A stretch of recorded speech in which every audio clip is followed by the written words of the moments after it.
Di bagian sebelumnya, Lindong berhasil memasuki makam kuno dan menemukan benda paling berharga yang bernama jantung nirwana. Namun ternyata hanya pasangan kekasih sajalah yang dapat menyerap energi dari benda tersebut. Singkat cerita, jiwa pemilik makam kuno yang kembali bangkit akhirnya memilih Lindong dan Qingzu untuk mewarisi kekuatan dari jantung nirwana miliknya.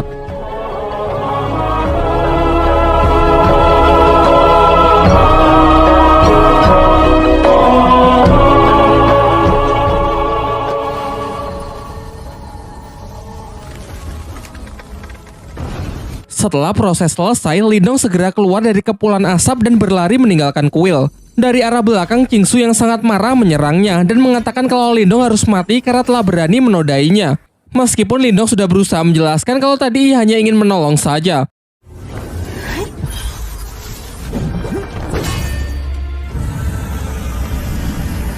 Ketika Qingzu sudah berhasil mencekik Lindong dan nyaris membunuhnya, ia teringat perasaan hangat saat bersama Lindong yang membuat hatinya perlahan mulai luluh.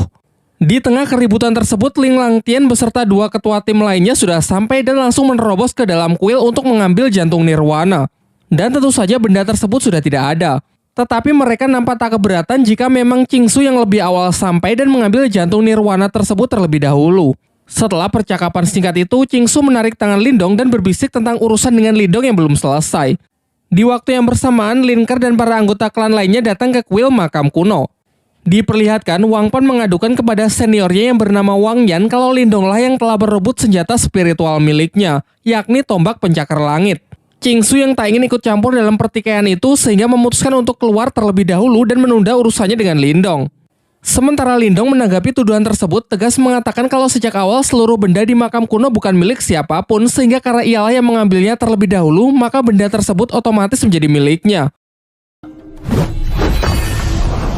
Akan tetapi Wang Yan yang sama sekali tidak peduli dengan argumen Lindong, ia tetap ingin Lindong menyerahkan senjata tersebut kepada juniornya sebelum Lindong menyesal.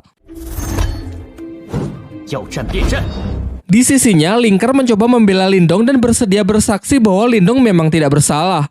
Namun ucapannya tersebut justru dihentikan oleh Lin Langtian. Terlebih lagi saat tahu kalau Lindong hanyalah anggota dari klan cabang, ia malah ikut mengintimidasinya karena merasa kalau Lindong hanya mempermalukan nama baik dari klannya saja. Lin Langtian kemudian memerintahkan Lindong agar meminta maaf kepada klan Wang dan menyerahkan tombak pencakar langit tersebut kepada Wang Pan. Bukannya menurut, Lindong pun malah dibuat semakin emosi mengingat ia sebenarnya juga menyimpan dendam kepada Lin Langtian yang dulu pernah mengalahkan ayahnya. Namun sayangnya sampai detik ini perbedaan kekuatan mereka masih terlalu jauh. Terlihat hanya dengan hentakan kaki ia bisa mengintimidasi seluruh ruangan. Dilanjutkan dengan serangan bola api tingkat tinggi yang benar-benar mampu menekan Lindong. Walaupun ia sudah bertahan menggunakan senjata spiritualnya. Diperdengarkan dari dalam dirinya, Martha mengatakan jika Lindong mengerahkan seluruh kekuatannya sekarang, maka persentase ia menang hanyalah 20%. Kecilnya kemungkinan tersebut membuat Lindong sadar betapa besarnya perbedaan kekuatan di antara mereka sampai saat ini. Sementara itu dengan sombongnya, Ling Langtian mengatakan bahwa ia akan memberikan Lindong satu kesempatan lagi, yaitu jika Lindong bisa lolos dari tekanan kekuatan spiritual yang ia buat dan berhasil keluar dari kuil, maka masalah ini akan dinyatakan selesai. Masih mencoba membantu Lindong, namun kali ini Ling Ke menyarankan agar Lindong menyerah saja karena tak mungkin ia bisa menahan tekanan spiritual dari Ling Langtian. Namun Lindong mengabaikan peringatan Ling Ke dan masih percaya diri untuk menerima tantangan tersebut. Mulailah ia merapatkan energinya dan perlahan berjalan keluar aula. Lin Langtian pun juga tak mau kalah dengan memperkuat tekanan yang ia berikan. Nampaknya tekanan kekuatan mental ini memang jauh lebih kuat dari apa yang pernah ia rasakan saat berada di dalam pertarungan menara. Tetapi meskipun tubuhnya kini sudah dipenuhi dengan luka, sedikitpun Lindong tetap tidak berhenti bergerak. Melihat usaha bocah di depannya yang sangat keras, Ling Langtian tak lantas menunjukkan belas kasihannya. Ia justru kembali meningkatkan cengkeraman tekanan energi mentalnya yang terlihat seperti tangan Susanoo.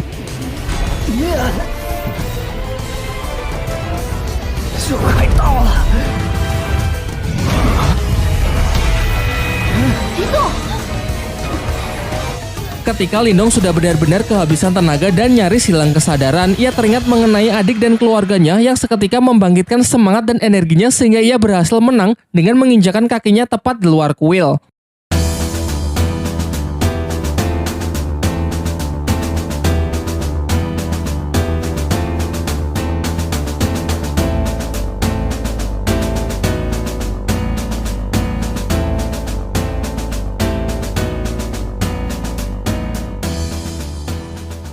Sebelum pergi, ia mengatakan bahwa kejadian hari ini pasti nanti akan ia balas 100 kali lipat. Sementara di dalam kuil, semuanya dibuat sangat terkejut melihat Lindong yang mampu lolos dari cengkeraman kekuatan mental tingkat tinggi dari Ling Langtian. Singkat cerita, setelah keluar dari makam kuno, Lindong bermeditasi dalam waktu yang cukup lama untuk memulihkan dirinya. Diperlihatkan emosi Lindong yang meluap-luap ingin segera membalas perbuatan dari Ling Langtian dalam waktu 2 tahun dari sekarang. Namun dengan berat hati, Martha mengatakan kalau 2 tahun saja tak akan cukup karena perbedaan kekuatan mereka yang benar-benar terlampau jauh. Lagi pula 2 tahun lagi pasti kekuatan dari Ling Langtian juga akan meningkat. Seketika dalam keputusasaannya, Lindong teringat dengan lokasi segel kuno saat ia berada di puncak pertarungan menara. Diceritakan jika ia berhasil mendapatkannya, ia akan punya kesempatan untuk menandingi kekuatan dari Ling Langtian. Martha lalu menceritakan bahwa di masa lalu terdapat seorang pria yang menguasai 8 segel kuno dan memperoleh kekuatan yang sangat luar biasa kuat. Kekuatannya tersebut ia gunakan untuk menghentikan chaos pada masanya. Namun setelah kejadian itu, secara misterius pria tersebut menghilang dan ke-8 segel terpencar ke seluruh penjuru benua. Di saat mereka tengah mengobrol, tiba-tiba terlihat sebuah meteor jatuh tepat ke arah mereka.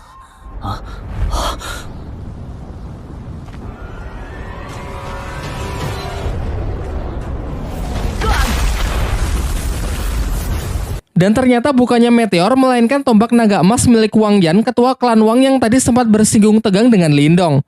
Di sini Wang Yan menyatakan ingin balas dendam dengan membunuh Lindong karena ia masih tak terima kalau orang yang telah mempermalukan dirinya di hadapan semua orang bebas begitu saja. Sementara itu, Lindong yang berpikir kalau Wang Yan ini tak lebih kuat dari Ling Langtian sehingga ia berniat untuk meladeninya. Namun sebelum pertarungan dimulai, Lindong memberikan obat Qingtan kepada Xiaoyan lalu menyuruhnya untuk segera pergi terlebih dahulu. Pertarungan pun dibuka dengan tinju kekuatan mental dari Wang Yan dan berhasil ditangkis cukup mudah oleh Lindong. Giliran Lindong yang melancarkan serangannya, yakni laser cahaya. Namun serangannya tersebut tak mampu membuat Wang Yan bergerak satu jari pun. Dilanjutkan oleh Wang Yan dengan serangan balasan super kuat yang ia sebut telapak tangan iblis.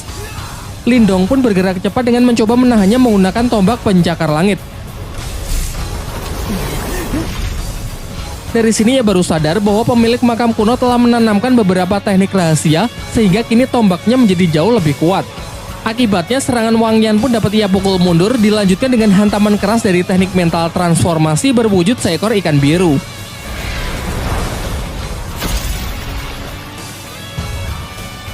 Melihat kekuatan Lindong yang berada di luar perkiraannya, memaksa Wang Yan bertarung lebih serius dengan mengandalkan senjata tombak naga emasnya. Dan benar saja, dalam sekejap Wang Yan juga mampu melepaskan teknik transformasi kekuatan mentalnya yang berwujud naga emas raksasa. Di sisi Lindong, Martha pun memberikan peringatan keras kalau itu bukanlah serangan yang bisa Lindong tahan dengan hanya teknik biasa. Lantas ia menyarankan agar Lindong mengalirkan seluruh energi spiritualnya ke tombak pencakar langit.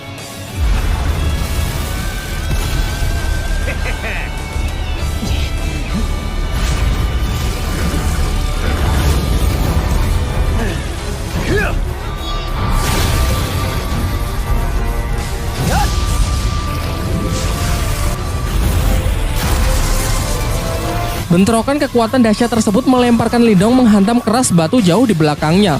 Sama halnya dengan Wang Yan yang juga jatuh syok menyaksikan bocah di hadapannya mampu mengimbangi serangan pamungkasnya. Ia makin kesal dong, dilancarkanlah serangan jarak dekat untuk segera menghabisi Lindong.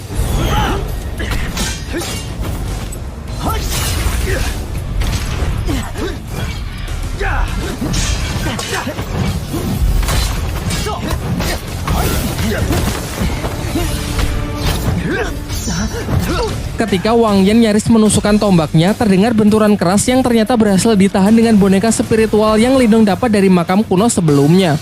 Dengan mengikuti arahan dari Martha, Lindong pun segera mengaliri boneka tersebut dengan energinya agar bisa ia kendalikan untuk menghadapi Wang Yan.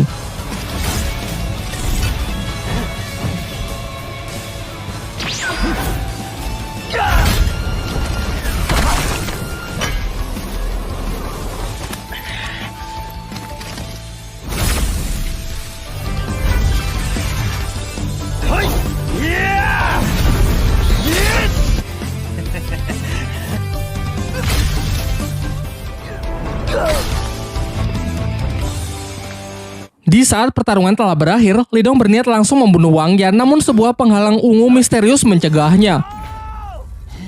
Ternyata penghalang tersebut milik seorang pria parubaya yang bernama Shen Long yang merupakan guru sekaligus pengawal dari Wang Yan.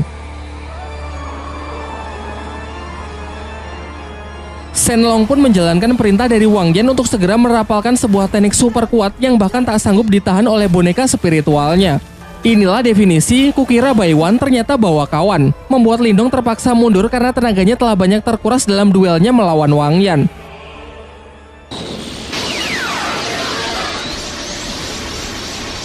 Ia pun semakin panik karena jurus dari Shenlong ternyata dengan cepat terus mengejarnya.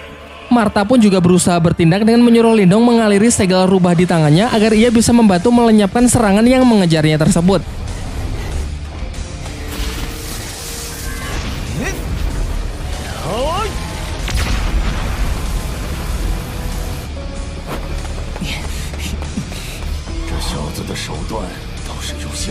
Akan tetapi Shenlong tak lantas membiarkannya pergi begitu saja. Ia pun melancarkan serangan kedua yang jauh lebih kuat dan jauh lebih mematikan.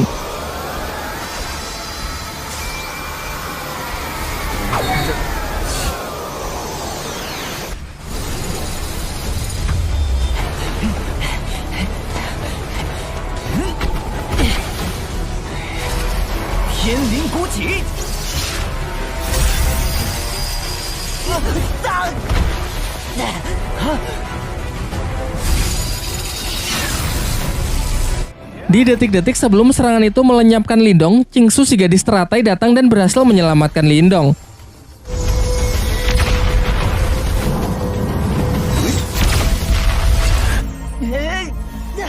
Wang Yan yang tahu kalau itu adalah Qingsu memerintahkan agar Shenlong berhenti mengejarnya, karena menurutnya meskipun kita bersatu, kecil kemungkinan pihaknya bisa menang. Singkat cerita, dibawalah Lindong ke sebuah tebing di mana terdapat sebuah pohon sakura besar yang sedang berguguran. Qingsu kemudian menyuruh Lindong agar melupakan semua kejadian di makam kuno dan melarangnya untuk menceritakannya kepada orang lain.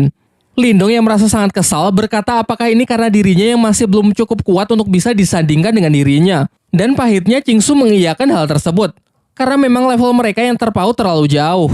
Terlebih lagi karena klannya dengan klan Lin juga tak memiliki hubungan yang cukup baik.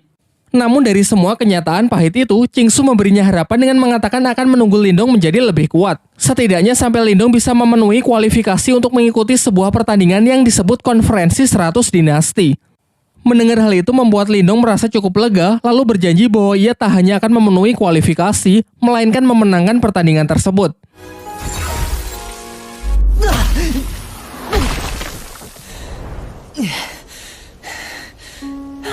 Setelah memberikan salam perpisahan, Qingsu pun bergegas pergi.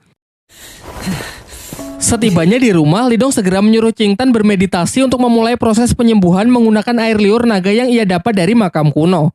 Namun sebelum itu, Martha sempat memperingatkan bahwa roh iblis di dalam diri adiknya tersebut sangatlah kuat, dan jika proses ini gagal, maka kemungkinan terburuk Qingtan bisa mati. Akhirnya proses pun dimulai setelah Lindong berjanji bahwa ia akan menemani dan mengawal adiknya sampai proses tersebut selesai. Ketika benda itu berhasil Qingtan serap, sontak tubuhnya pun diselimuti aura gelap, diikuti oleh ledakan energi yang dalam sekejap membekukan lingkungan sekitar. Seusai seluruh energi dan jiwa iblis yang selama ini bersemayam di tubuh Qingtan keluar, Lindong bergerak cepat untuk membawa adiknya yang pingsan ke tempat yang aman. Baru setelah itu, Lindong pun bertekad kuat melindungi adiknya dan melenyapkan roh iblis tersebut dengan mengandalkan tombak penyakar langit miliknya. Martha berpesan agar sangat berhati-hati karena satu serangan saja bisa langsung membekukan seluruh tubuh Lindong. Oleh karena itu, ia akan tetap berusaha menjaga jarak dengan hanya melancarkan serangan dari jarak jauh. Namun serangan teknik mental Lindong yang berbentuk ular piton raksasa seketika langsung menjadi es dan hancur begitu saja. Bahkan serangan makhluk itu juga sama sekali tidak bisa ia tangkis sehingga Lindong hanya bisa lari dan menghindar saja. Sampai ketika sudah terdesak, ia baru sadar bahwa teknik laser cahaya miliknya adalah tipe api, sehingga bisa dikatakan tekniknya tersebut akan sangat efektif untuk digunakan melawan iblis es tersebut. Ia pun memodifikasi tekniknya menjadi tinju api, dan benar saja serangan tersebut memang benar-benar bisa meng-counter serangan es dari sang roh iblis. Di akhir pertarungan, Lindong yang telah berhasil menyegel roh iblis itu menggunakan belenggu api, menyuruh Qingtan untuk segera menyerap energi spiritualnya kembali dan memfilter menggunakan obat yang telah ia makan agar kekuatan spiritualnya bisa ia kendalikan. Singkat cerita, proses berjalan lancar dan kini Qingtan telah bisa mengendalikan kekuatannya yang dikatakan sudah hampir setara dengan Lindong.